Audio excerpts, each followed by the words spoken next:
Salut mes petits poissons du désert.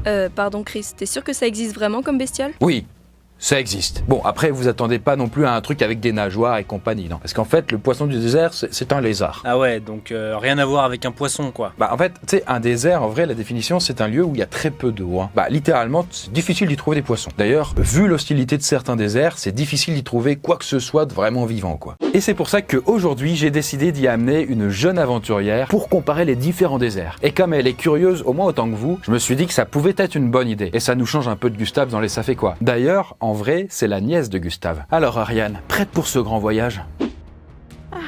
Que ce soit la météo hasardeuse, les créatures mortelles, les températures extrêmes, bref, les déserts, ça recouvre à peu près un tiers de notre planète. Et ce sont des lieux naturellement dangereux et où la vigilance est particulièrement recommandée. Mais est-ce que vous vous êtes déjà dit quels pourraient être les pires déserts ? Déjà que c'est des lieux hostiles, un lieu où vous pouvez mourir encore plus vite qu'ailleurs. Ah, je suis sûre qu'il y a le Sahara dans l'eau. Alors oui, c'est vrai que le Sahara, c'est dangereux, hein, mais crois-moi qu'il y en a encore des bien pires. Parce que entre des zones où l'eau est encore plus rare qu'un Dracofeu shiny, des lacs d'acide qui pourraient littéralement vous empoisonner, ou même des endroits où les températures sont tellement hautes qu'elles pourraient vous dessécher sur place, eh bien, laissez-moi vous présenter les 3 pires déserts du monde.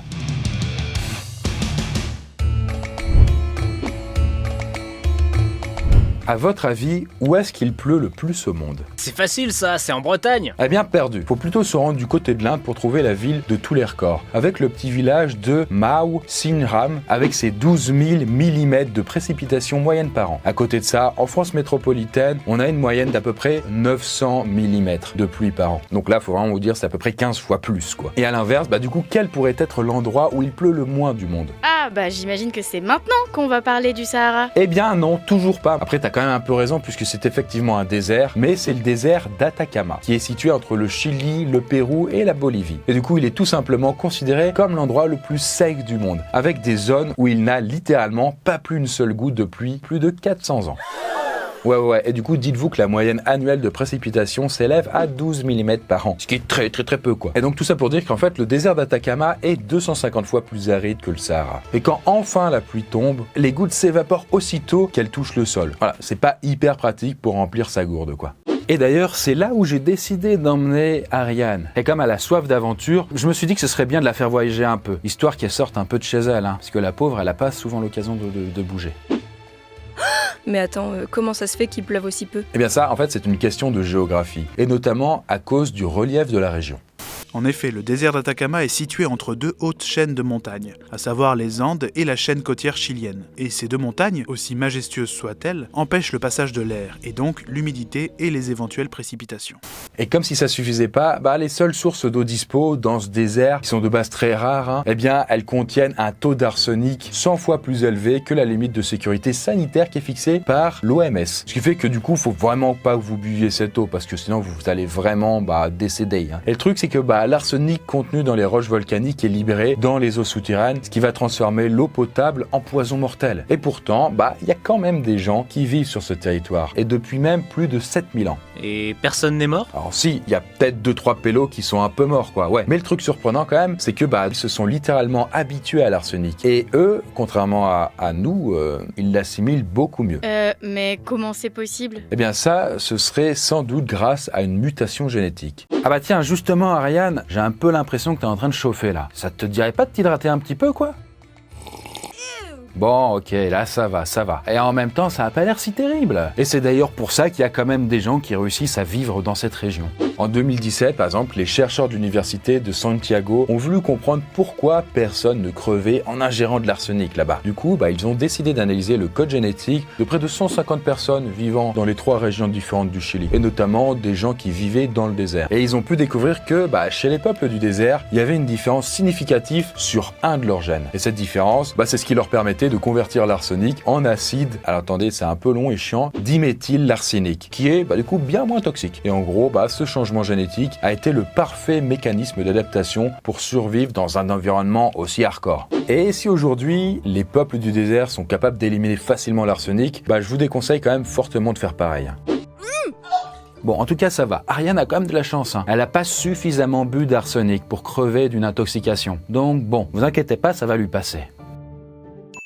Ouais, je suis plus trop sûre d'avoir envie d'y aller maintenant. Non mais du coup, rassure-toi quand même, parce que malgré tous les dangers qu'on connaît dans le désert, celui d'Atacama reste quand même l'un des plus beaux endroits du monde. Surtout si vous aimez observer le ciel. Ouais, parce que du coup, comme il y a très peu de pollution visuelle, et qu'en même temps, le désert se situe à peu près 2000 mètres d'altitude, ça fait que on a une très belle condition lumineuse la nuit pour voir les étoiles. Mais pensez quand même à ramener votre gourde et votre eau potable, parce que sinon, vous ferez pas long feu, quoi. Dites-moi, est-ce que vous aimez les films d'aventure? Vous savez, ceux où on est plongé dans des décors grandioses, mais en même temps très hostiles? Eh bien, parfait, parce que le désert en question, là, ce serait carrément celui d'un prochain Indiana Jones.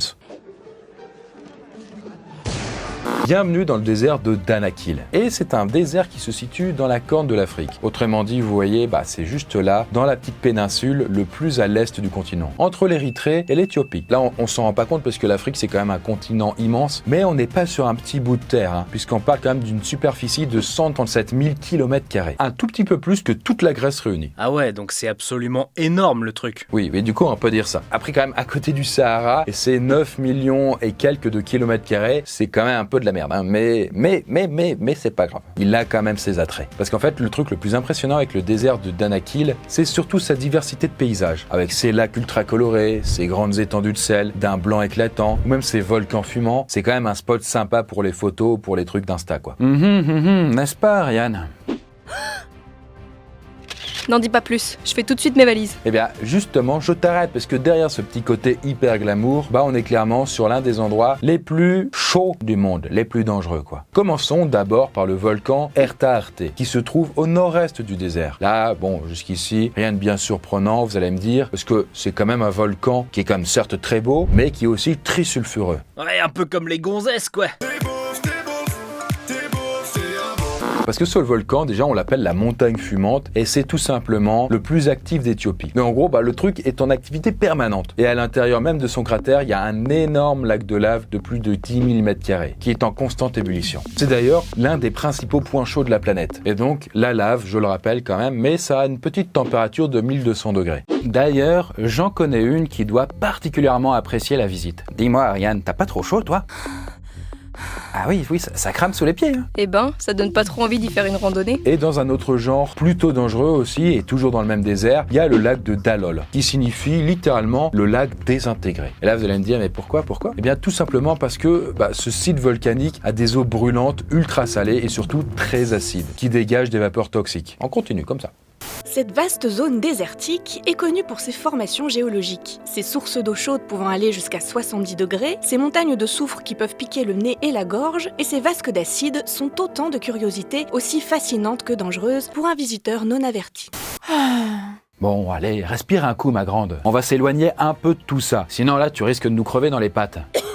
Ce serait quand même con que tu finisses comme ton oncle, quoi. En plus, pour ta première vidéo. Attends un peu, quoi. Mais, du coup, malgré tous les dangers du désert de Danakil, il y a de plus en plus de gens qui rêvent de le découvrir et qui engagent des guides locaux pour le visiter. Sauf que, il arrive fréquemment que certains touristes se perdent dans l'immensité du truc. Ouais, là, faut être sacrément con pour s'éloigner de son guide aussi. En fait, c'est pas toujours la faute aux touristes, quoi. Parce que parfois, c'est la nature elle-même qui vient s'en mêler. Un peu comme ce qui est arrivé à Aya Namne en 2019. Et alors qu'elle était en train de randonner avec un groupe d'étudiants et leur guide, une tempête s'est levée et Aya a disparu pendant plus de 24 heures. Et plus tard, on le sait, mais à cause de la chaleur écrasante et sans eau, on a retrouvé son corps. Bref, ce genre d'histoire, ça arrive plus fréquemment qu'on le croit. Alors méfiez-vous si vous vous baladez dans ce genre d'endroit.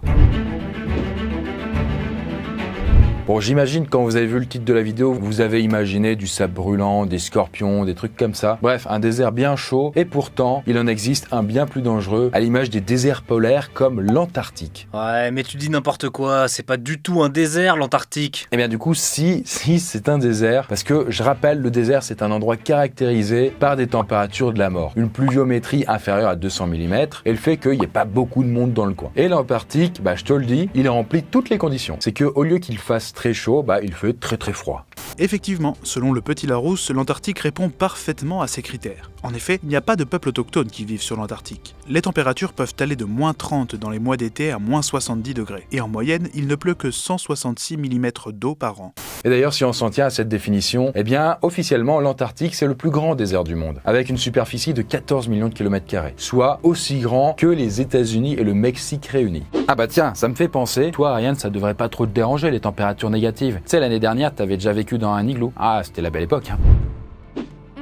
Ouais, enfin, je suis désolée, hein, mais la glace, c'est de l'eau, non? Donc, si t'es sur le point de crever, il y aura toujours de quoi survivre. Alors qu'en plein Sahara, bah, c'est pas le même délire. Alors oui, certes, c'est difficile de parler de régions sèches, dans le sens où tout ça c'est un peu humide quand même, d'une certaine manière, et pourtant comme les températures sont super froides, bah l'eau reste emprisonnée dans des glaciers géants, ce qui la rend inutilisable. Et c'est donc du coup au cœur de ce glaçon géant qu'on trouve la zone la plus aride du monde, et qu'on appelle les vallées sèches de McMurdo. En gros, faut vous imaginer une zone de 4800 km², avec des plaines libres de glace, où il ne pleut absolument jamais. Et pour vous dire que jamais, en vrai c'est que dans certains endroits, la dernière fois qu'il a plu, c'était il y a 2 millions d'années. Et d'ailleurs, c'est pour ça que c'est là-bas que la NASA a décidé d'expérimenter des équipements qui sont destinés à des futures missions sur Mars. D'ailleurs, petite anecdote, mais j'étais allé aussi dans un endroit qui se trouvait à l'ouest de l'Espagne où justement j'avais vu des futurs astronautes qui allaient s'entraîner parce que le décor était assez martien. Cette vidéo, vous pouvez la retrouver juste ici. Et où j'étais allé voir le fleuve le plus rouge au monde, tout simplement. Et donc pour en revenir à l'Antarctique, du coup avec sa sécheresse extrême, son froid polaire et puis ses vents super violents, les vallées sèches de McMurdo se rapprochent pas mal des décors de la planète Mars. Parce que faut quand même vous rendre compte qu'on parle de l'endroit où on a enregistré la température la plus froide du monde, c'est-à-dire moins 93,12 degrés. Et quand on sait que un corps humain bien couvert est capable de survivre à moins 25, moins 50 degrés max, c'est pas avec une grosse doudoune et 2-3 bouillottes que vous arriverez à supporter le froid polaire de l'Antarctique. T'as entendu, Ariane? Va falloir être constamment en mouvement si tu veux pas finir en Mr. Freeze.